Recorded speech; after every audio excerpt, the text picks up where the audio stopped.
Now I want to show you something. These are my pictures. If you're not on YouTube and you're listening, I'm showing a script from Groundhog Day. This is one of my favorite movies. I could watch it over and over again. This is an original script. I have a collection of all sorts of crazy stuff. This is one of them. It was a gift to me from my sister. And this script, as you can see, Columbia Pictures, if you haven't seen the movie, watch it. It's hilarious. You can see on the right-hand side of your screen how a script is set up. If you've never seen a movie script, it's plain and simple. Scene setups, you place the scene. Sometimes you date it, daytime, nighttime, sun shining, outside, wet, pouring rain, so on and so forth. Then you set it up with the scene itself, like this one. Phil enters the old library of the house. The matron of the house, Miss Lancaster, spots Phil. So you set up the scene, and then you get into the dialogue. You'll see Miss Lancaster, did you sleep well? Phil, even with emotions tacked on to it as well in between the dialogue. Now, why am I bringing this up? Well, here is my crazy theory, because it actually makes sense. If you go back to this page where it lists Eric Davis meeting with Admiral Wilson, the date 10/16/02. Read the first line. Rich says to go to EG&G Special Projects Building at Greer and Paradise. Meet at 10 a.m. Don't be late. Sets the scene. Time 10:10. The Admiral is late. Arrives with 2 Navy officers in uniform. He's in suit. Now civilian in uniform, 1 full lieutenant, 1 commander, a petty officer drives the car. The scene is set. Greetings with Admiral Wilson. We sit in his car. Everything, the stage is set. Dialogue. Thomas Wilson, hello. The minute I saw your resume, U.S. Uniform Division's ID copy, Air Force orders, and physics paper Rich gave, I knew who you were. Eric Davis. Thomas Wilson going back and forth in these notes. Dialogue. Look at this. Who in their notes puts an interruption? Eric Davis, what was this? Thomas Wilson, let me finish. Who puts that in a note? Now, that could be just a quirky thing that Dr. Eric does, and if so, I've never seen it before. Or is it dialogue? Is this a scene? Is this a fictionalized account of a scene in a car behind a Las Vegas building between a scientist and a retired military officer giving secrets in a movie? Are we just waiting to fill in the director and writer and producer line of what this is? Is this a segment of a movie script? Because you can't get away from it's nearly identical, albeit very amateur. Meaning it's not an exact script, but it is set up like somebody who wants to write a script, or quite possibly a consultant. Somebody who's in the know, who knows the key players. Base it on real people. Base it on somewhat real events, or at least rumored events, and create a fictionalized story. Somebody who would be in the know, like a Dr. Eric Davis. Somebody who probably did meet through the years Will Miller and Dr. Stephen Greer and maybe even Thomas Wilson, who knows? But that he knew how to craft a story, or at least somebody working in that same arena. Now, if you don't believe me that television looks for this, it's on right now. If you look at the History Channel on Project Blue Book, it's based on all real stories, but completely fictionalized. Dr. J. Allen Hynek, a real scientist. However, this storyline that unfolds is completely fabricated. That's television. Now, you might say, well, come on, you can't really compare a 2020 or 2019 show. Fine, I'll take you back.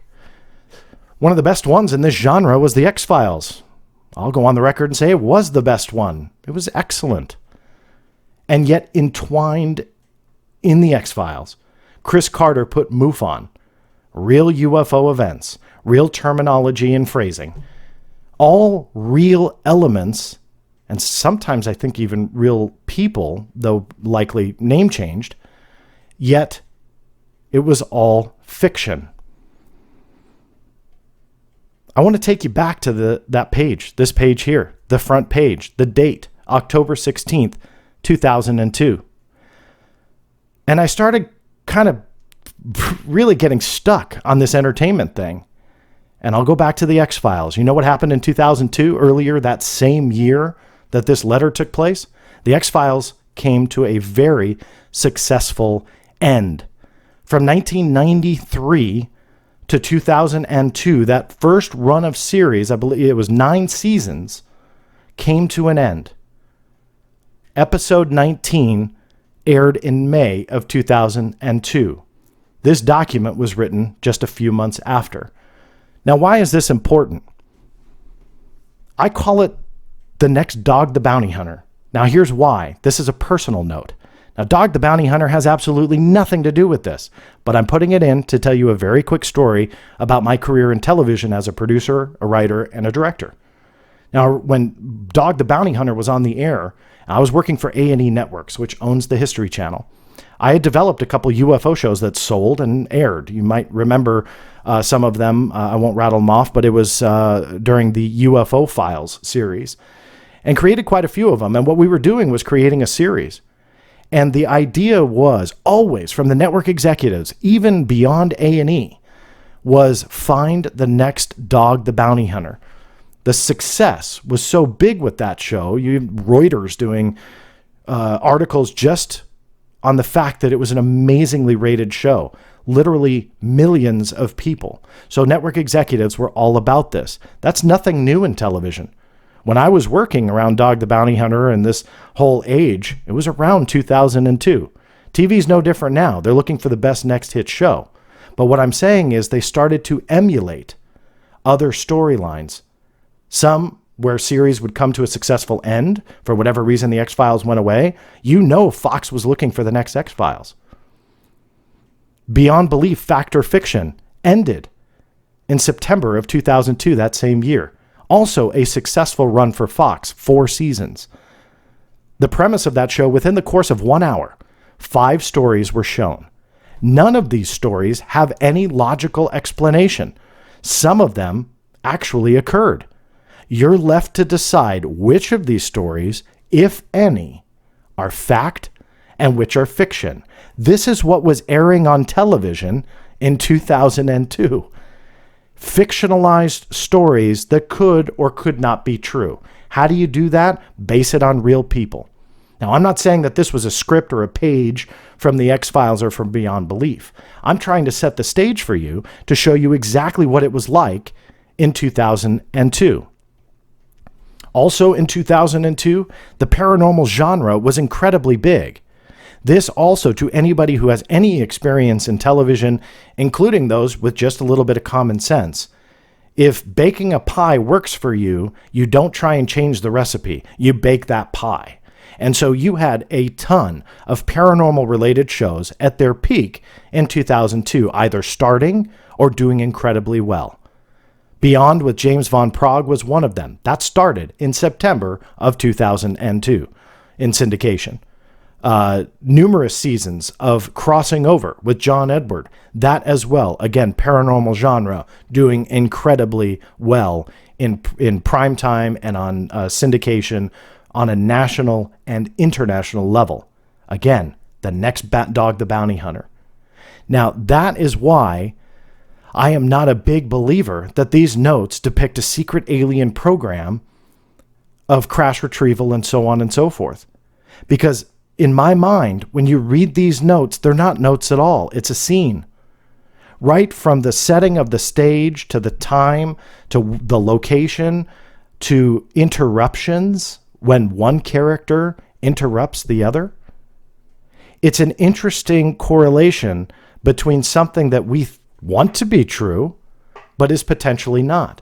And if that date of 2012, if that date in 2002 is to be believed, and that is when these were written, when you look at entertainment and you look at Fox Television, Fox Networks, and what shows which were so successful were coming to the end, you have to ask yourself, was somebody involved in this story that wanted to be a television producer? Was a television producer involved in this story and enlisted the help of one of these key players to write a scene for an X-Files or for a Beyond Belief type series? In my mind, that makes more sense than Admiral Thomas Wilson sitting in the backseat of a car or whatever behind a building in Las Vegas saying adios to his security oath to talk to Dr. Eric Davis in the hopes that the guy would never spill the beans on what he said. And if it were ever to get out, he would deny it. So what motive would he ever have to share that? Common sense and logic. There's nothing to support this, sadly, at all. Until we get footage of the actual meeting, until everybody just falls down and says, you know what, this all took place and it's the truth. Here's the documentation. Here's the program names. Here's the private contractor. Those documents said 400 to 800 people are working on that project. Where are they? This was 2002. It was talked about. 1997, he was seeking access. So we're talking 20 to potentially 30 plus years ago that these people were working on the program. Not a single one wanted to do what Thomas Wilson did. Not a single one wanted to say adios to their security oath and start taking this out to the masses. Not a single one. That doesn't make any sense whatsoever. And the real world juxtapositions that we can make between Edward Snowden and Chelsea Manning and the leaks of highly classified, unacknowledged special access programs that we now know are in the open. The moment those went into the open, those responsible for bringing them into the open went into hiding. They went into a hole. They were prosecuted. They were thrown in jail. And yet, in this, for the last 19 plus years, since Dr. Stephen Greer has been talking about the idea and concept of a highly classified program, not a single thing has happened ever. And the story gets better with time. Notes come out. The story grows. People deny it, and they look for the attention. And by the way, I know some people look at those denials as saying some kind of admission that this is all true. I will end the television crazy theory that this is potentially an excerpt from a script with this. Every time I worked on a major television series, whether it be for History Channel, Discovery Channel, National Geographic Channel, Fox Home Entertainment, and quite a few other networks, I signed a non-disclosure agreement. If before that show aired and you asked me, any of you listening or watching, John, what did you work on yesterday? I couldn't tell you. I legally couldn't. In fact, I shot a television show last year before this whole pandemic craziness for a network that I still cannot tell you about because they haven't announced the show yet. That's my non-disclosure. It's not a security clearance and it's not a conspiracy. It's simply what happens in entertainment.